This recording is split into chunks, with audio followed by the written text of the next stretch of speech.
そこでもってメリークリスマス。 Alright, what is going on, guys? Bubbles back again, coming at you with the should you summon on this new banner. Now, honestly, there is actually quite a lot to unpack. First and foremost, obviously Toshiro and Orihime are going to be actually excellent characters. I think that they're actually both pretty busted in their own right, but I think that there's plenty of replacements for the characters too.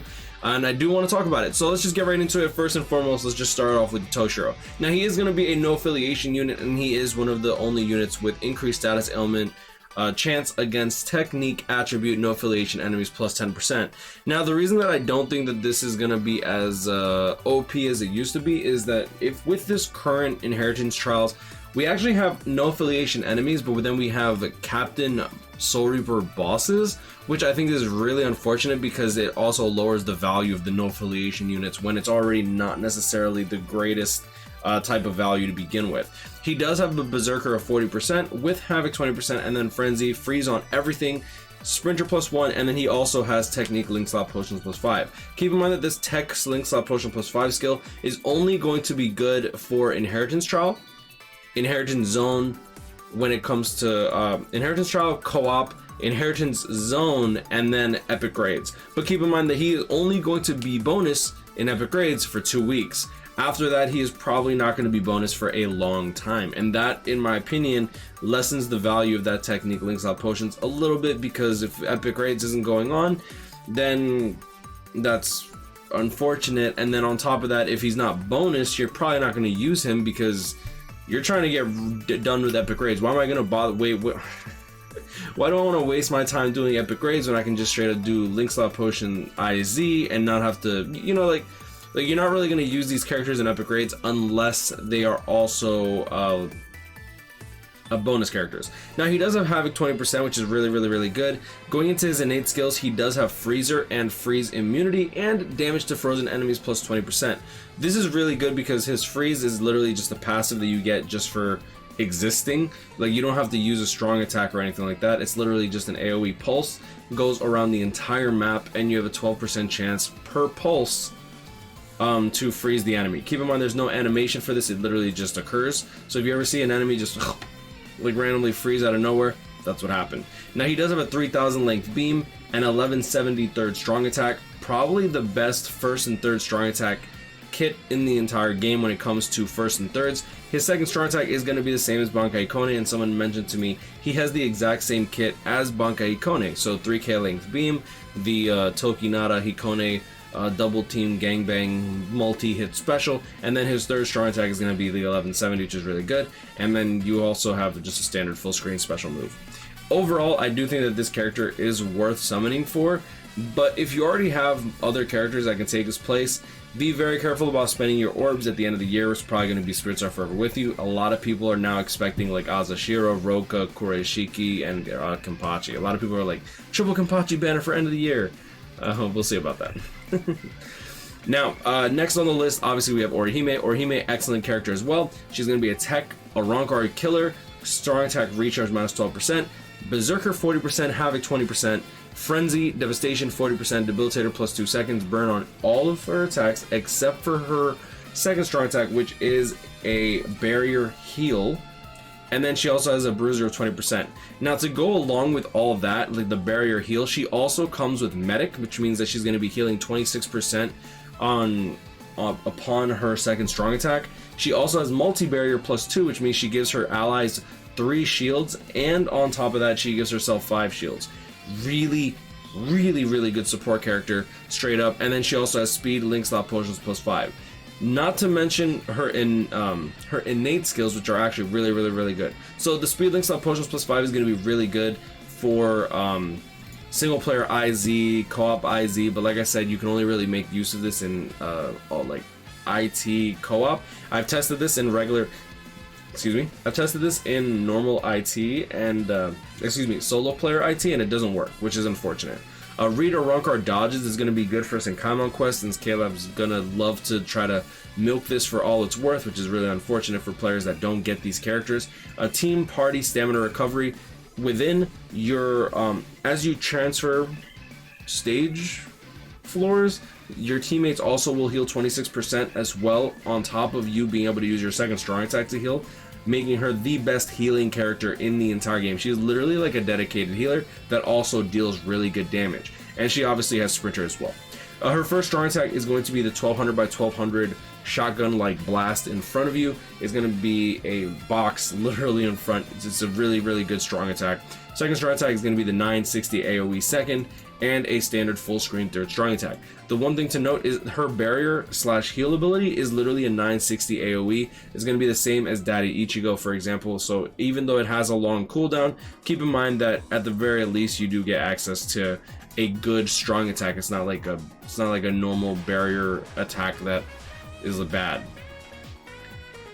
Like Halibel for Tekka Rocker Killer. Feels bad.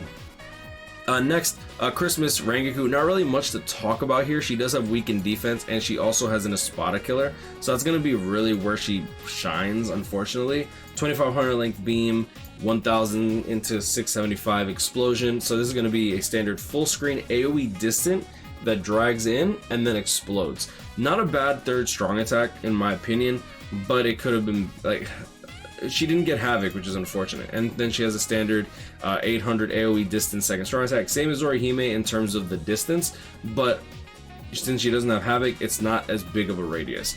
Paralysis on everything and heal on her special move. Really though, you're only gonna really use her in content like Guild Quest or Epic Raids if she's bonus. Next, Apache. She has the same strong attack kit as the Orihime. So shotgun like blast 1200 by 1200, 960 AoE, and then full screen third strong attack.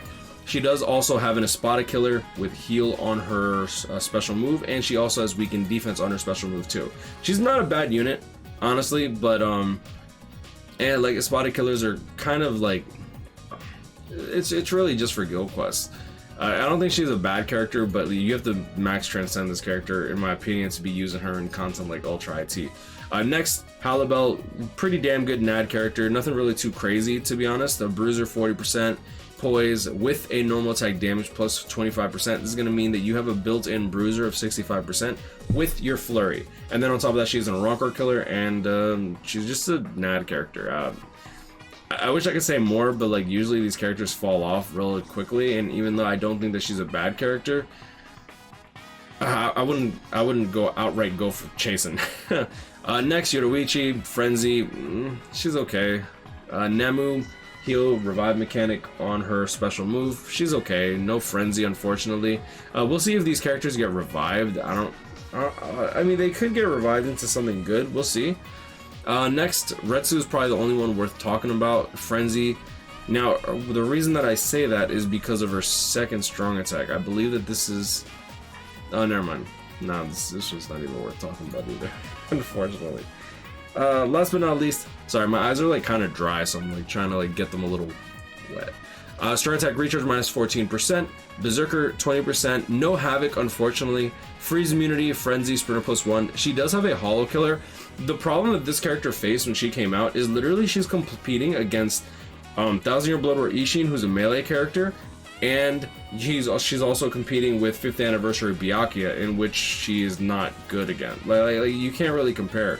Now, even though she does have a 2500 length beam, standard full screen third, her second strong attack is going to be the same as Shuhei, which is the 625 by 625. It's not a bad strong attack, but since she didn't get Havoc, it really holds her back, and it's very, very clear.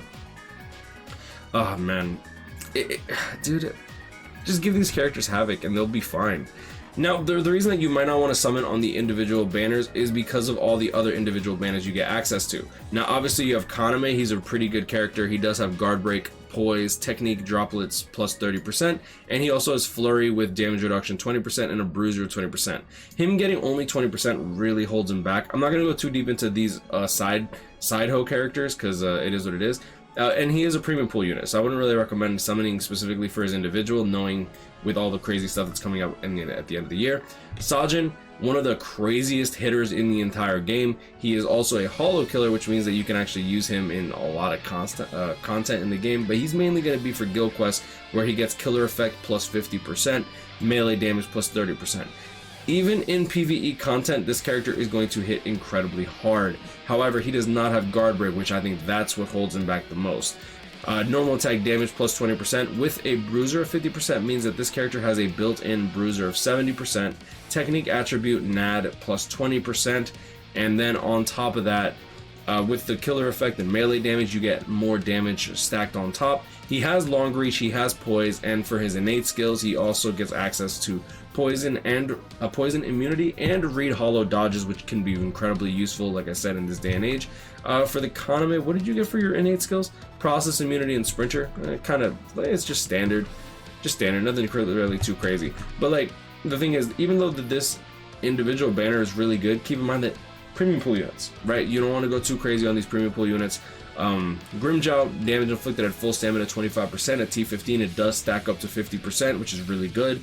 Technique attribute strong attack damage for Rankars plus 20%, Bruiser 40%, Berserker 40%, and then obviously the damage inflicted at full stamina will multiply into the Berserker, meaning that this character will deal a lot of damage. He does have a strong attack recharge built into his own skill set, which is really good, and then Frenzy. This character is actually really nice because he has a 2500 length beam, a lunge, second strong attack with 625 radius, really good, and then a standard full screen third strong attack.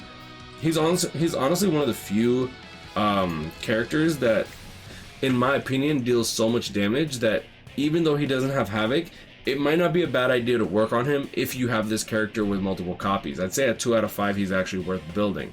Now, Mugetsu, obviously one of those staple characters that people want for their collection.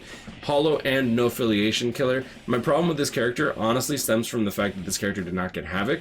Frenzy, Sprinter plus 2, recover 20% stamina, Debilitator plus 5 seconds, weakening on everything. Keep in mind that this character has a lunge for strong attack, 800 AoE, distant second strong attack, and then a standard full screen third.